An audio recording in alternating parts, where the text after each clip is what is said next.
Hello kids and welcome to English class. So we were reading the play The Elder Brother. In this we have read that there are two brothers who have great respect and love for each other. Among them the younger brother, he does not like to study, and his elder brother he is always studying and studying. Okay, so he advises younger brother also to study and to not to waste his father's money in playing and all. Okay, so what happened now, when they appear their exam, the younger brother always pass his exam, but the elder brother he fails 2 times. Now what happened next, we are going to read in a story. For this you have to open page number 69. Open page number 69 in your book, and also get a pencil in your hand so that you can underline your new words, so that you can learn them. Okay, so which is very important. Now let's start the reading. One day a kite is flying slowly downwards. एक दिन क्या होता है, जब मुन्ना है जो kite fly कर रहा है, पतंग उड़ा रहा है, तो तभी एक काइट जो है, एक पतंग है, नीचे की तरफ आती है. Munna starts running in order to grab it. Munna फटाफट भागने की कोशिश करता है ताकि वो उसे पकड़ ले. सडनली ही comes face to face with भैया. तभी अचानक उसके सामने कौन आ जाता है, उसके बड़े भैया. अब भैया उसे क्या बोल रहा है, catching hold of Munna's hand. Aren't you ashamed to be playing kites all day long? Don't you realise that now you are in 8th class and not studying in lower class? If you think that I am just 1 class ahead of you and I can't say anything, you are wrong. I am 5 years older than you are and will always be. Understanding doesn't come only from reading books. Look at Ma and Baba. Ma has never gone to school and Baba has only passed 5th class. So जब मुन्ना पतंग पकड़ रहा होता है तो उसके सामने कौन आ जाता है, उसके बड़े भैया. अब वो उसे रंगे हाथों पकड़ लेते हैं खेलते हुए, and he starts scolding him. वो उसे डांटने लग जाता है. क्या कहता है, catching hold of Munna's hand. अब वो मुन्ना का हाथ पकड़ लेता है और क्या कहता है, aren't you ashamed to be playing kites all day long. Ashamed का मतलब शर्म आना. तो वो कह रहे हैं कि क्या तुम्हें शर्म नहीं आती, तुम पूरे दिन से पतंग उड़ा रहे हो. Don't you realise that now you are in 8th class and are not studying in lower class? क्या तुम्हें ये बिल्कुल भी एहसास नहीं कि तुम अब 8th क्लास में हो गए और छोटी क्लास में नहीं हो? If you think that I am just 1 class ahead of you and I can't say anything, you are wrong. उसका भाई कह रहा है, डांटते डांटते वो बहुत कुछ कह जाता है. तो वो क्या कह रहा है, वो कह रहा है कि अगर तुम्हें ये लगता है कि मैं सिर्फ तुमसे एक क्लास आगे हूँ और तुम्हें नहीं डांट सकता, तो तुम ये गलत समझ रहे हो. मैं वैसे ही तुमको बड़े भाई के जैसे डांट भी सकता हूँ, चिल्ला भी सकता हूँ, एडवाइस भी दे सकता हूँ. If you think I am just 1 class ahead of you and I can't say anything, you are wrong. अगर तुम ये सोच रहे हो कि मैं सिर्फ एक क्लास आगे होकर तुम्हें डांट नहीं सकता, तो तुम गलत हो. I am 5 years older than you are. मैं तुमसे कम 5 साल बड़ा हूँ. एंड विल ऑलवेज योर, हमेशा रहूँगा. Understanding does not come only from reading books. Look at my and Baba. Understanding मतलब समझ सिर्फ बुक्स पढ़कर भी सिर्फ बुक पढ़ने से ही नहीं आती है, हमें मेहनत भी करनी ज़रूरी है. Look at Maa and Baba. मम्मा और पापा को देखो. Maa has never gone to school and Baba has only passed 5th class. अपनी माँ जो है वो तो कभी स्कूल गई नहीं, और पापा जो हैं उन्होंने तो सिर्फ 5th क्लास ही पास की है. मुन्ना, रियली भैया, इज़ दैट ट्रू? मुन्ना को ये बात पता नहीं थी. उसे बड़ा ही शौक लगा, सरप्राइजिंग लगा ये बात जानकर. तो उसने पूछा, क्या भैया सच में मम्मी और पापा इतने ही पढ़े लिखे हैं? Now turn to next page students. Yes, there are 1,000 things that they know more than you and me, and even if we have studied the wisdom of whole world, Ma and Baba will always have the right to explain to us and correct us. तो उसका भाई बोलता है कि हाँ, there are 1,000 things that they know more than you and me.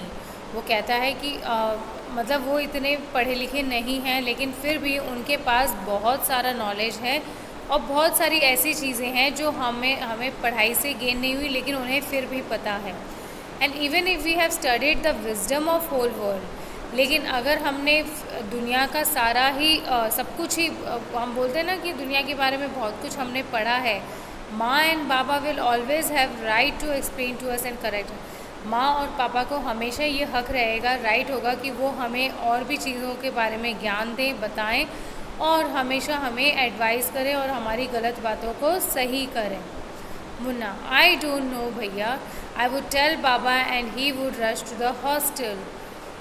So sorry, I left one line. Now what would you do if I were to fall sick today?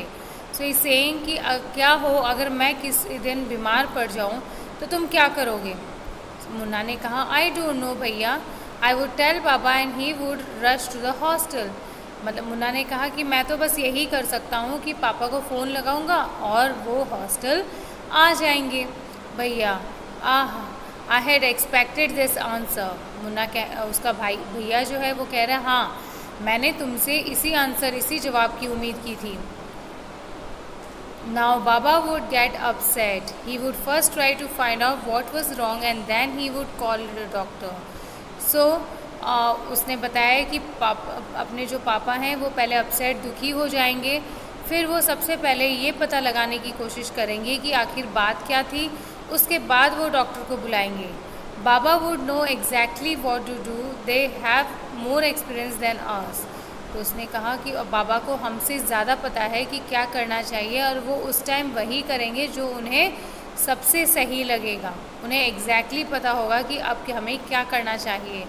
They have more experience than अस, उन्हें ज़िंदगी का हमसे ज़्यादा तजुर्बा है, हमसे ज़्यादा experience है, उन्होंने दुनिया ज़्यादा देखी है और उनमें बहुत ज़्यादा समझदारी है। तो सही टाइम पर या कोई भी मुसीबत का सिचुएशन हो, तकलीफ़ वाली सिचुएशन हो, तो उन्हें पता होता है कि उन्हें क्या करना है। Munna with tears in his eyes, भैया I am sorry, what you say is true. So उसने उसको सुनते सुनते उसने जब रियलाइज़ किया, मुन्ना ने, छोटे भाई ने, तो उसने विथ टीयर्स, उसकी आंखों में आंसू आ गए। भैया I am sorry, what you say is true. उसने भैया से सॉरी कहा और कहा कि भैया आप जो कह रहे हैं वो एकदम सही है। भैया हग्स मुन्ना लविंगली, और भैया मुन्ना को गले से लगा लेते हैं। भैया I also like to play and fly kites, but if I also play then how can I watch out for you, you are my responsibility. भैया ने कहा मुझे भी पतंग उड़ाना और खेलना सब पसंद है, लेकिन अगर मैं खेलने लग जाऊँ तो तुम्हारा ध्यान कौन रखेगा। You are my responsibility, responsibility means जिम्मेदारी, तुम मेरी जिम्मेदारी हो। मुन्ना आई लव यू भैया, और मुन्ना कहता है भैया I love you. So this is how you can see students, कितना प्यार था इन भैया दोनों भाइयों में, कितना रिस्पेक्ट था। आजकल आप अपने बड़े भाई या दीदी की रिस्पेक्ट नहीं करते हो, इवन आप अपने एल्डर्स की भी रिस्पेक्ट नहीं करते हो, मैंने देखा है। लेकिन ऐसा नहीं होना चाहिए, बड़े हमसे बड़े ही होते हैं, फिर चाहे वो 2 दिन बड़े हो, 1 दिन बड़े हो या 1 घंटे पहले बड़े क्यों ना हो, बड़े बड़े ही होते हैं। तो हर बड़े की, whether they are your brother, sister, whether they are parents, whether they are your grandparents, your teachers, your family friends, neighbours और whoever, जो भी हो, जो आपसे बड़े हैं, फ्रेंड्स एंड रिलेटिव्स या जो भी फैमिली मेम्बर्स, आपको उनकी रिस्पेक्ट करनी चाहिए। ओके, बिकॉज आपने सुना है गिव रिस्पेक्ट गेट रिस्पेक्ट। अगर आप किसी को रिस्पेक्ट देते हो तो आपको भी रिस्पेक्ट मिलेगी, अगर आप किसी को प्यार देते हो तो आपको भी बदले में प्यार मिलेगा, है ना।